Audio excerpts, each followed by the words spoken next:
5 साल में तो उनके कार्यकर्ता तैयारी कर नहीं पाए थे।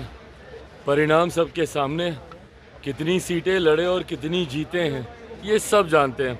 देखिए, अपने कार्यकर्ताओं को उलझाने के लिए, उनको रिझाने के लिए, उनको फंसा के रखने के लिए भैया 5 साल तक क्या करेंगे? यही बातें बोलना ना पड़ेगा। अब चुनाव हो रहा है, अभी अगस्त की डेट दी है, उसके बाद दिसंबर की देंगे, उसके बाद अगले साल की देंगे, फिर 1 साल की देंगे, फिर 1.5 साल की देंगे, करते करते अगला 5 साल इन लोगों को किसी तरीके से खींचना है। हकीकत है, और इस बात को मैं पूरी एनडीए के एक एक घटक दल के बिहाफ पर बोल सकता हूँ। जिस मजबूती से आज केंद्र में हमारे प्रधानमंत्री नरेंद्र मोदी जी के नेतृत्व में ये सरकार चल रही है, अगले 5 साल ये सरकार ना सिर्फ इसी मजबूती से अपना कार्यकाल पूरा करेगी, बल्कि इन 5 सालों में भी कई बड़े और कड़े फैसले प्रधानमंत्री जी के नेतृत्व में देश हित में लिए जाएंगे, जिसका मजबूती से समर्थन एनडीए का हर एक घटक दल करेगा।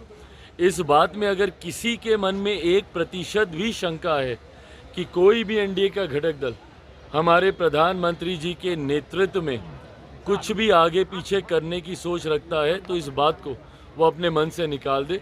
सहज सब ने प्रधानमंत्री जी के नेतृत्व को स्वीकार किया है और उन्हीं के नेतृत्व में 5 साल ये सरकार मजबूती से अपना कार्यकाल पूरा करेगी। लगातार बिहार में लॉ और ऑर्डर को लेकर सवाल खड़े कर रहे हैं कि 3 दिनों में 40 घटनाएं घट गई बिहार के अलग-अलग जिले में। देखिए, मैं इस बात को सफाई इस बात से कतई नहीं दूंगा कि जब इनकी सरकार थी तो क्या होता था।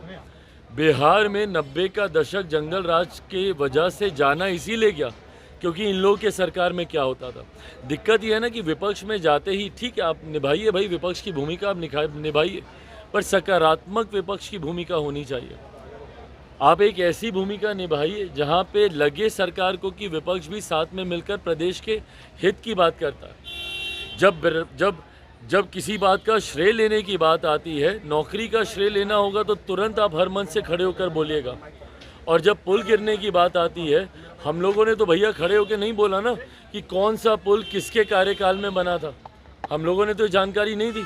ऐसा तो नहीं है कि भाई अभी जो 6 महीने पहले जो एनडीए की सरकार बनी है उसी में ही सारे पुलों का निर्माण हुआ। हम तो इस बात को सहज स्वीकार भी करते कि हमारी सरकार है भैया, जिम्मेदारी है हम लोग की। पर ऐसे में जब आप उंगली उठाते हैं तो आप ये भी तो देखिए कि आपके कार्यकाल में क्या होता था। बनिस्बत उसके चीज़ों को बहुत बेहतर किया गया है और आने वाले दिनों में बेहतर किया जाएगा। लॉ एंड ऑर्डर हम लोगों के लिए भी चिंता का विषय है और हम लोगों ने भी इस बात के लिए मुख्यमंत्री जी से हम लोगों ने भी आग्रह किया है कि जिस तरीके से लॉ एंड ऑर्डर की का विषय है उस पर हम लोगों को चिंतित होकर कड़े कदम उठाने की ज़रूरत है। पुल गिरे उसको भी लेकर हम सब चिंतित हैं कि गुणवत्ता के साथ कतई किसी तरीके का कोई समझौता बर्दाश्त नहीं किया जाएगा। पर विपक्ष की भी जिम्मेदारी बनती है कि ऐसे में सकारात्मक भूमिका निभाए।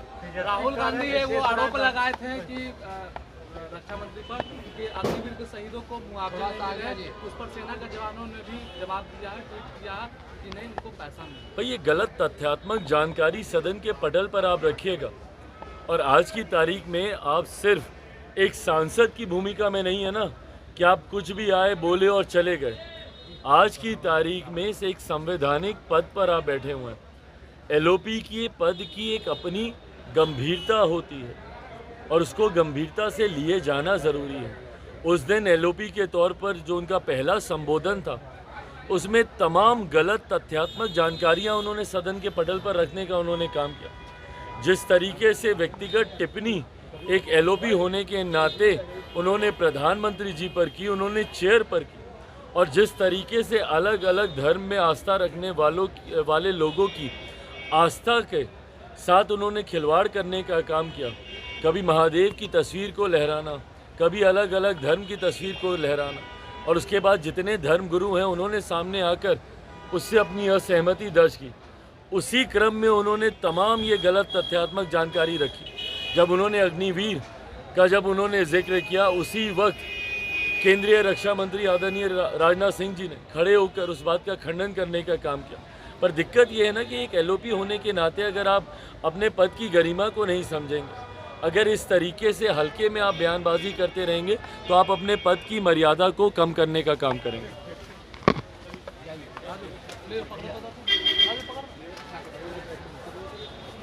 बंद करो।